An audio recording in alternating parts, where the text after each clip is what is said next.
जय श्री राम। आज जो हम चैप्टर स्टार्ट करने वाले हैं वो डायरेक्टर है। डायरेक्टर का पहला चैप्टर आज हम रिकॉर्ड करेंगे। मेरा मानना है कि देखिए, मैं भी आपकी तरह एक फाइनल स्टूडेंट हूँ। मैं ये नहीं जानता कि मेरा शेयर किया हुआ ऑडियो आपको कितना हेल्पफुल होगा, लेकिन बिलीव कीजिए कि जितने बार आप पढ़ते हैं, अगर फास्ट रिवीजन करना है तो ये ऑडियो क्लिप एक बार ज़रूर सुनिए आप।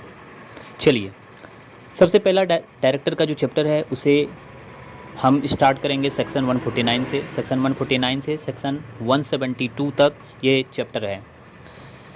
सबसे पहले सेक्शन 149 सब सेक्शन 1 का फर्स्ट प्रोविजो डायरेक्टर के minimum and maximum number of directors कितना होना चाहिए कंपनी में, इसके बारे में बताता है।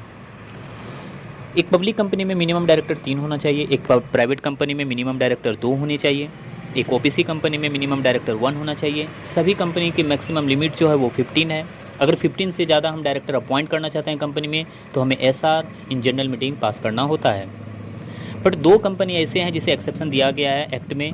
वो 2 कंपनी कौन है? तो वो पहला कंपनी है section 8 company, and section 8 company के बाद दूसरी कंपनी जो है वो गवर्नमेंट कंपनी है, जिसमें एसआर के जगह आप ओआर पास करके भी maximum number of directorship utilise कर सकते हैं कंपनी के लिए।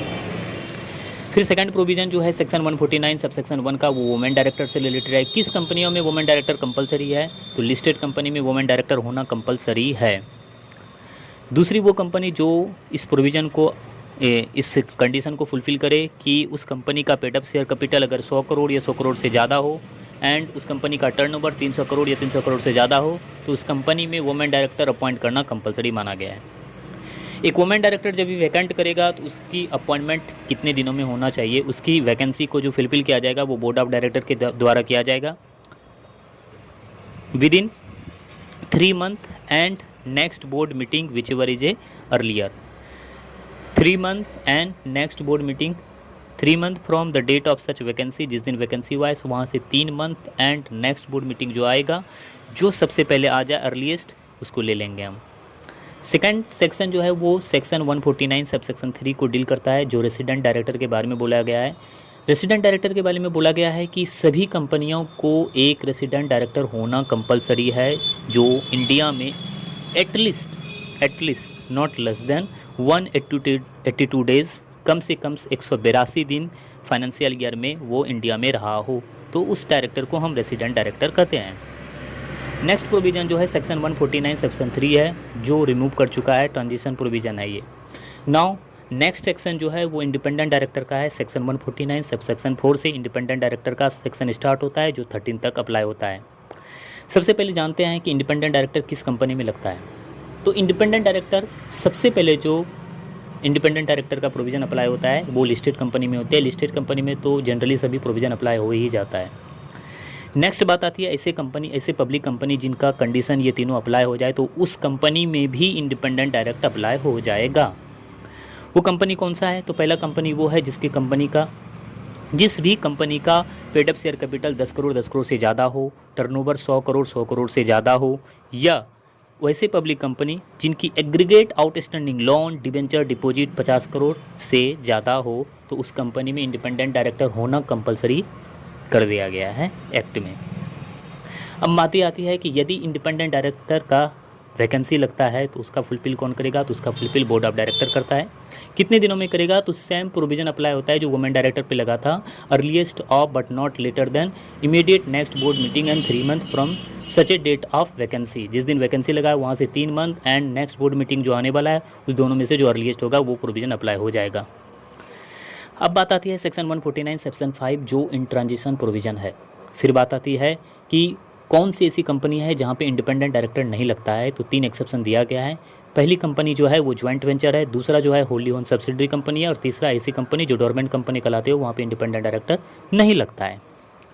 नेक्स्ट बात आती है meaning of independent director. Independent director का मीनिंग क्या है? ये बहुत ही इंपॉर्टेंट है, इससे कई बार क्वेश्चन पूछा भी गया है। अब बातें आती है कि एक चीज़ मैंने बोलना भूल गया, इसके लिए सॉरी, कि एक लिस्टेड कंपनी में इंडिपेंडेंट डायरेक्ट प्रोविज़न तो लगेगा, लेकिन कितना लगेगा? तो बोला 1/3 ऑफ टोटल स्ट्रेंथ, मतलब टोटल डायरेक्टर में से 1/3 जो हो इंडिपेंडेंट डायरेक्टर लिस्टेड कंपनी में होगा।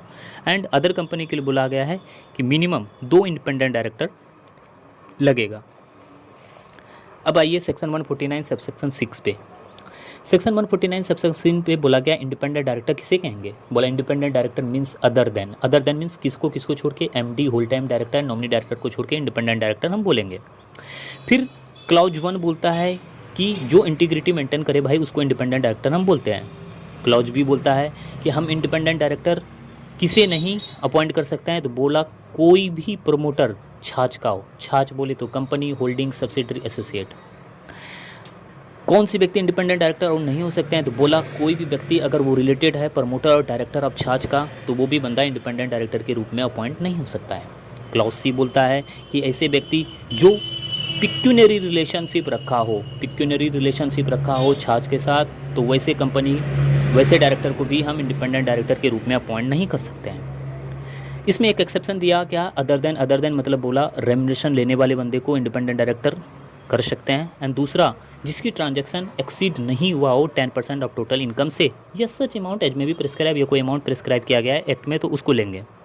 ये कब होना चाहिए, ये लिमिट हम during the immediately preceding financial year and current financial year देखेंगे। Immediate to preceding financial year and current financial year, इस चीज़ को हम देखने के लिए चेक करेंगे।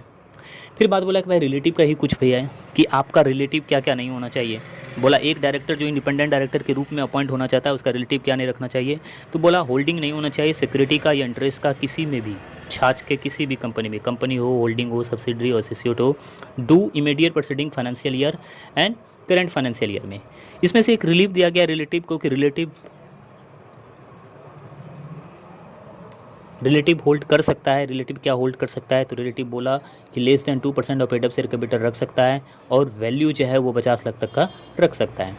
रिलेटिव इंडेप्टेड भी नहीं हो छाछ में, रिलेटिव गारंटीड भी नहीं दिया हो या सिक्योरिटी भी नहीं दिया गया। उसके बाद बोला अभी तक तो रिलेटिव का बात हुआ, रिलेटिव के साथ साथ हिमसेल्फ एंड रिलेटिव। हिमसेल्फ में बोला कि वो पोजीशन क्या हेल्ड नहीं करेगा, बोला की मैनेजरियल पोजीशन नहीं होना चाहिए एंड एम्प्लॉय भी नहीं होना चाहिए। फिर नेक्स्ट बोला गया कि कोई भी हिमसेल्फ या रिलेटिव मतलब डायरेक्टर खुद या उसके रिलेटिव 2% से ज़्यादा वोटिंग पावर नहीं रखा हो। उसके बाद आता है सेक्शन 149 सबसेक्शन 6 जो डायरेक्टर के द्वारा डिक्लेरेशन किया गया है।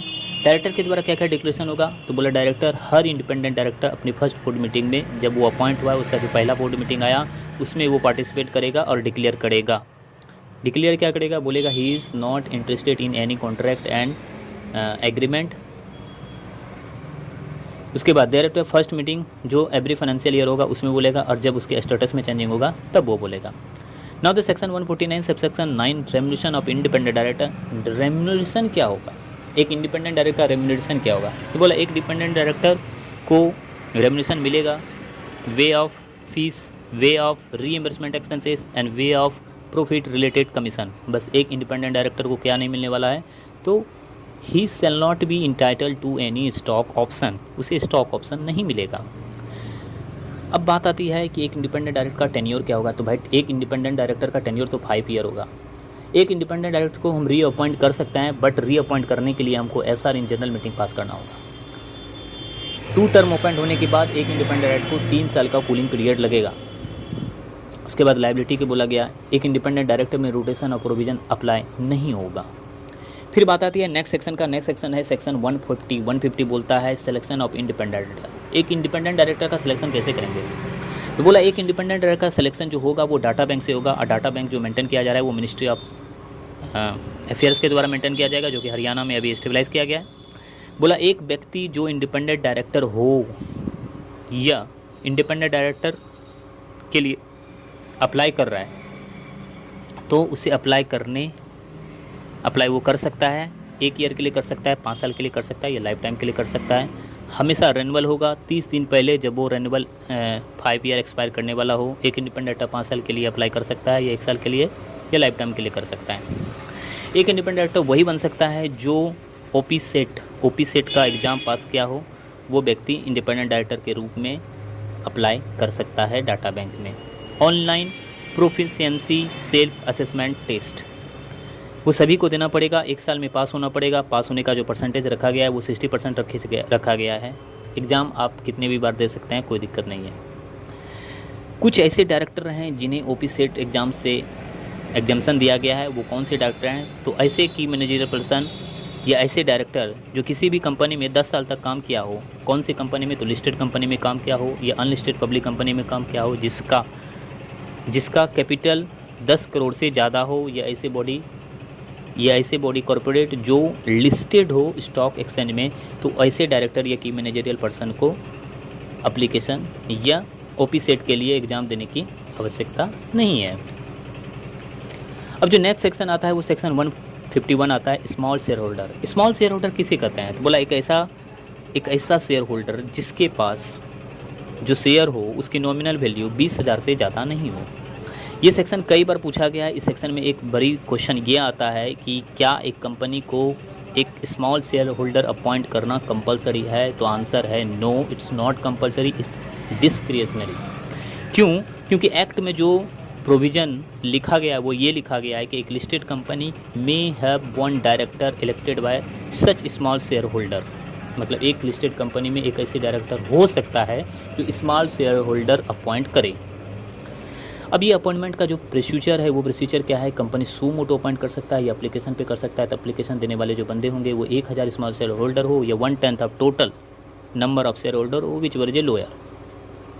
फिर बात आती है स्टेटमेंट देगा एक स्मॉल शेयर होल्डर है जो 14 दिन पहले अपना एप्लीकेशन देगा बिफोर 14 डेज मीटिंग। स्टेटमेंट में 3 चीज़ अप्लाई करेगा कि उसके पास टीन है, he is not disqualify and his consent to as a director of the company, वो डायरेक्टर बनना चाहता है। Status of small share holder क्या होगा, status of small share holder जो होगा वो इंडिपेंडेंट डायरेक्टर जो स्टेटस है वो सेम स्टेटस कैरी करेगा। Condition as to appointment, condition क्या है, बोला such director shall not be retire by rotation, ये डायरेक्टर जो है रिटायर नहीं होगा रोटेशन के द्वारा, 3 साल से इसकी पीरियड नहीं होगी और एक्सपायर होने के बाद ये री अपॉइंटमेंट नहीं हो सकता है। वैकेशन लग जाएगा अगर सेक्शन 144 जो बाद में हम पढ़ने वाले हैं, 167 जो बाद में पढ़ने वाले हैं, बाद में पता चलेगा कि क्यों वैकेशन होता है, किस रीजन से होता है, वो सेक्शन 164 एंड 167 में लिखा गया है। अगर ये तीनों सेक्शन 164, 167, 149 सब सेक्शन 6 अगर ब्रेक करता है तो vacation of small share holder हो जाएगा। फर्दर डिस्क्वालिफिकेशन क्या है, फर्दर डिस्क्वालिफिकेशन ये है कि वंस एक बार डायरेक्टर अपॉइंट होने के बाद 3 साल के लिए वो कूलिंग पीरियड में जाएगा और उस 30 साल में कोई भी स्टेटस वो होल्ड नहीं करेगा। यहाँ तक हो जाता है आपका